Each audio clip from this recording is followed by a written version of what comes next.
What's going on, guys? Ted from Immersion here, and I'm back with some more Wizkids unboxings. This time we have the all-too-shiny Icons of the Realms premium miniatures. If you're familiar with Icons of the Realms, I'm sure you've seen the Wizkids painted minis before. I've done several unboxings of the different sets that come out and tied with the different campaigns. So those come in a booster box of 4 random minis, and you don't know what you're going to get. They did also release Icons of the Realms, and I believe they were called Nolzur's. I actually have them right here. Yeah, Nolzur's Marvelous Miniatures, which are a high-quality sculpt. They're already primed and ready to paint out of the box, but they come unpainted. The benefit of that being you can paint them and kit bash them or do whatever you want.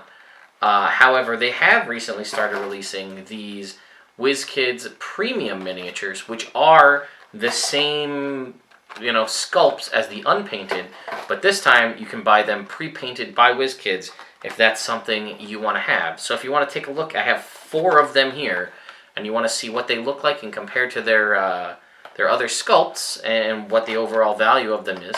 Stay tuned.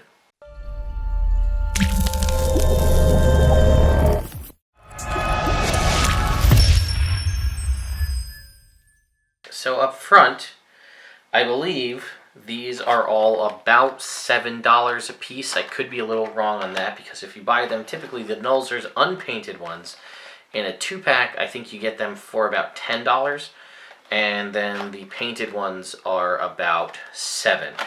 You also only get 1 painted one, whereas in the unpainted you get 2. However, you have to do all the work on your end to paint it. So it did so happen that I actually have all of the unpainted versions of all of the painted ones that I have. So I can showcase both of them to you. I believe they also, I think release date was November 1st, so we're relatively recent on these. So let's bring it a little bit closer and compare the two and see what you think. Alright, so you can see right here I have a Dragonborn Fighter, an Aasimar Wizard, a Tiefling Sorcerer male, and a Tiefling Sorcerer female. I also have all the unpainted versions. Most of those are new in package. The only one that is not is the female Tiefling Sorceress. So let's go ahead and open this up.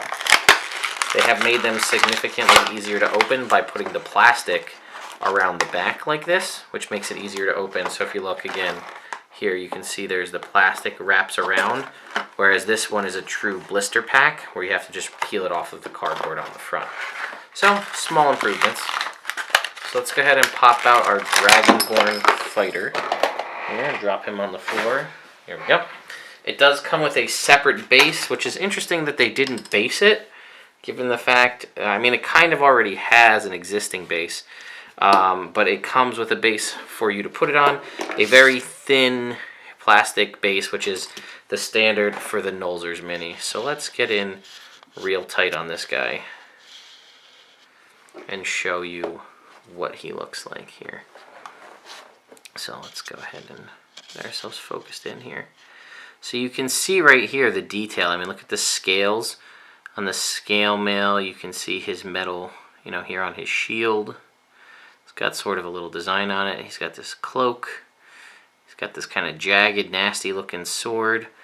And I think you can even make out his eyes in there. So here is, you can see he's got his little clawed feet here. So here is our painted version, which I guess if we compare to the back of they kind of do a quick rendering on the back of the unpainted ones, and it looks relatively similar. So we'll go ahead and let me open up our unpainted one.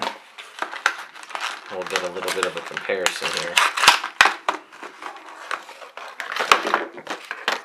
So here you can see an unpainted version and a painted version of this Dragonborn Fighter Mini. You can see that, again, if you don't have a specific color scheme that you're trying to replicate for trying to make your specific character, and you just wanted like a cool Dragonborn Fighter Mini, you don't have the time to paint it, or you want to take this and do something like, well, this looks just like my Dragonborn, except his scale mail is blue.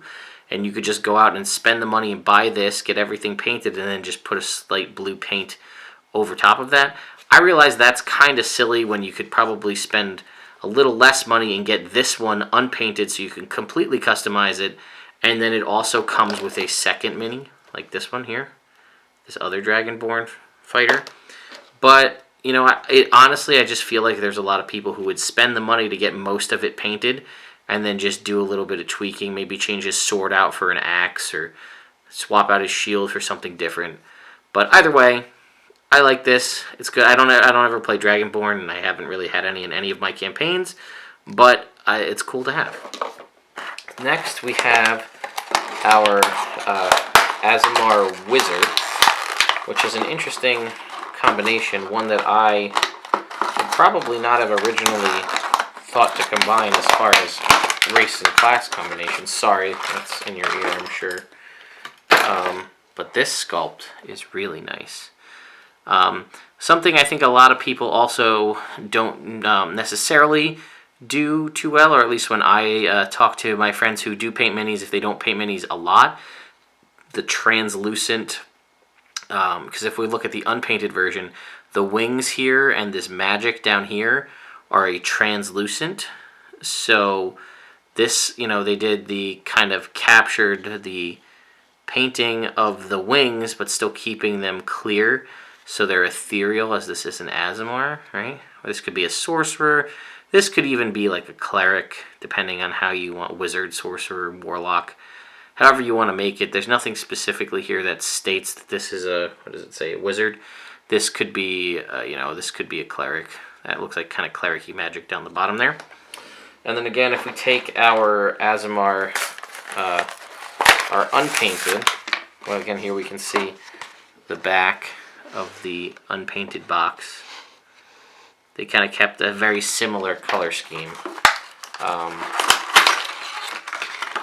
And again, just to compare, here is our painted and our unpainted, but you can see down here how the magic is clear, as are the wings, so they kind of gave the wings a little bit of a blue tint and the magic a gold tint. But again, if you buy it, you're going to get, oops, you're going to get a second one, although this one's wing did break in the container. Next up, we have our male tiefling sorcerer, which this one's pretty cool. It's got a really cool fire effect going on. Look at that. How cool is this? He's got this like torch thing, and the fire is actually it's like a dragon or like a snake, and it's snaking all around his body here. And he's kind of cool. He's got like a segmented tail, which is something I don't feel like I see very often when people make tieflings. He's like a dark, skin's like a dark brown color. He's got red hair. He's got this cool blue outfit. And, you know, I would have, when I was going to paint one of these originally, I would have gone with like a straight red, but they went with this cool, I don't know if it's coming through, but like there's an iridescent kind of yellow-orange, and it is largely, you know, clear. It has this, like, yeah, iridescent pearlescence on the fire dragon thing, which is pretty cool. I wonder what spell that's supposed to be replicating, because I'm not entirely sure. And then we'll go ahead and we'll pop out our unpainted tiefling here. So here you can see it is like pretty much just a straight clear, and they kind of gave it this like pearly sheen to it. Again, I'm a big fan of that mini. And then lastly, we have our female tiefling sorcerer, and she's got some sort of cool snake-like magic. Look at that. She has, like, let's get her in focus here. She's got these, like, green snake-like things kind of swirling all around up from the ground. And she's kind of summoning them up with this hand. She's got purple hair, which is pretty cool, red skin, this sort of, like, purple gold color scheme going on, and these sweet, like, yeah, these like green, and they kept that kind of, that pearlescent kind of idea, the green pearlescent snake magic. Again, I'm not really sure what spell that's supposed to be. Now mine, unfortunately, of my unpainted did, I had the other one, and it actually comes in two pieces, and you would actually paint the snake, fire, whatever it is, separately, and then you would glue it in here, so I don't have mine in one piece, but I can kind of do one of these to give you a little bit of a frame of reference here to show you the painted and unpainted. And again, it's completely clear, like a translucent, and they gave it this green pearlescent color to it. So I don't know, I am a fan. I'll zoom it out and we'll finish this up. So there you have it, folks. I am a fan of these pre-painted minis. Again, as you can kind of see from the minis that are over here, I do not get as much time to paint minis as I would like, but that doesn't stop me from collecting more. So being able to buy some that are pre-painted, these I think are also really useful if you run games in like the Adventures League or at conventions and you want to just have an assortment of different PC minis to cover a variety of different ranges and class types. That you might be like, oh, I'm a Dragonborn fighter. Do you have a mini like that? And you'd be like, boom, I've got this guy. You know, or an Aasimar spellcaster. Well, I've got this one. You know, that kind of a thing. I think that could go a long way. I think that's where it would really shine the most. But again, if your players feel like, you know, this also may inspire a player to make a character, an Aasimar wizard, because they think this mini looks so cool. And that may decide the color scheme of their character, or if they had a tiefling sorceress, and they're like, I don't know, what color should her magic be? Ooh, that's really cool, this green snake-like thing, maybe I'll go with that. Maybe I'm reading too much into these pre-painted minis. I don't know. Let me know what you guys think. A big thank you once again to Wizkids for providing these for review for me to unbox and showcase to you guys. I like them. I think they're cool. I would like to see, there's some other ones that I would specifically like to see them do painted versions, like this Beholder, for example, or these cool sets of mimics would be neat if they made those. But let me know what you guys think. Did you pick these up? Are these not for you because you just paint your own minis and this is kind of a waste of time for you? Or is this more or less what you've been looking for? Some nice custom character minis that you don't have to take the time to paint.